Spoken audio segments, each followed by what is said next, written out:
Public speaking merupakan seni berbicara di depan umum yang bertujuan untuk mempengaruhi, menginspirasi, dan menghibur audiens. Bagaimana cara mengatasi rasa gugup saat berbicara di depan umum? Yang pertama, siapkan materi dengan baik. Yang kedua, latihan di depan cermin. Yang ketiga, fokus pada pesan yang ingin disampaikan.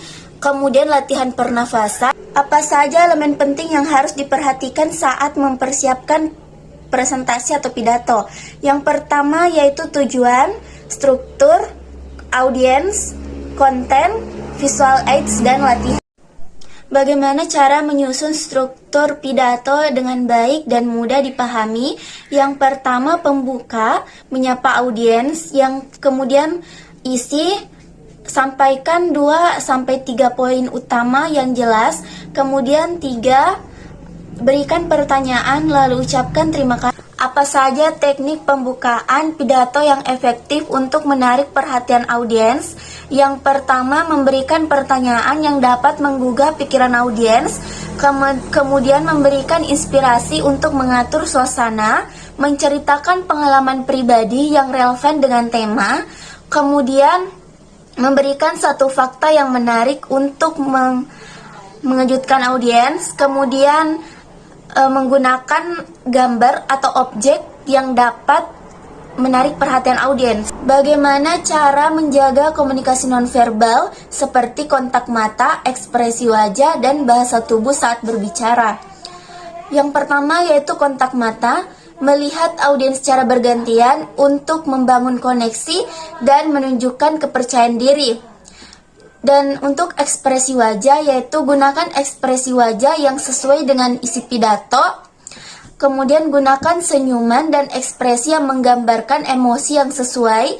Kemudian bahasa tubuh, gunakan gerakan tangan alami untuk menekankan poin penting dan berdiri dengan postur yang terbuka untuk meningkatkan kepercayaan diri atau menunjukkan kepercayaan diri. Apa saja kesalahan umum yang sering dilakukan pemula untuk melakukan public speaking dan bagaimana cara menghindarinya?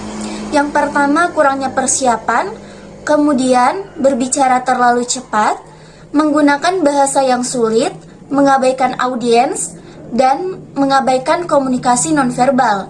Dan cara menghindarinya yaitu pemula dapat meningkatkan kemampuan public speaking mereka. Bagaimana cara menyesuaikan gaya berbicara dengan tipe audiens yang berbeda? Untuk yang pertama, memahami audiens, pahami latar belakang dan minat mereka. Kemudian, sesuaikan bahasa. Jika audiensnya lebih muda, kita bisa menggunakan bahasa yang lebih santai, tetapi jika sebaliknya, kita bisa menggunakan bahasa yang formal. Dan yang kedua yaitu tingkatkan keterlibatan. Biasanya untuk audiens yang lebih muda, kita bisa menggunakan humor dan interaksi, tetapi jika audiens formal, kita harus tetap profesional dan to the point.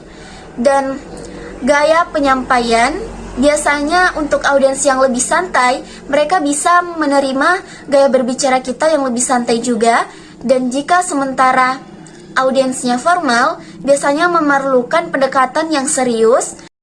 Yang terakhir yaitu feedback. Selama berbicara, perhatikan reaksi audiens dan gunakan pendekatan Anda jika diperlukan. Apa strategi untuk menjawab pertanyaan audiens secara spontan dan percaya diri? Dengarkan dengan seksama untuk memahami inti pertanyaan. Kemudian yang kedua yaitu gunakan struktur sederhana seperti poin untuk menjawab pertanyaan. Menjaga bahasa tubuh dan nada suara untuk meningkatkan kesan percaya diri. Kemudian gunakan waktu Anda berpikir sejenak dan juga itu menunjukkan bahwa Anda serius. Kemudian jika Anda tidak tahu jawabannya, akui saja dengan jujur dan tawarkan untuk mencari informasi yang lebih lanjut setelah sesi. Dan untuk yang terakhir, libatkan audiens dengan menjaga kontak mata agar mereka merasa dihargai dan terlibat dalam diskusi. Bagaimana cara menjaga intonasi suara dan artikulasi agar pesan tersampaikan dengan jelas dan menarik? Yang pertama yaitu latihan pernafasan, pengucapan kata, variasi intonasi, rekam diri sendiri, berlatih dengan cermin, dan mendengarkan pembicara lain.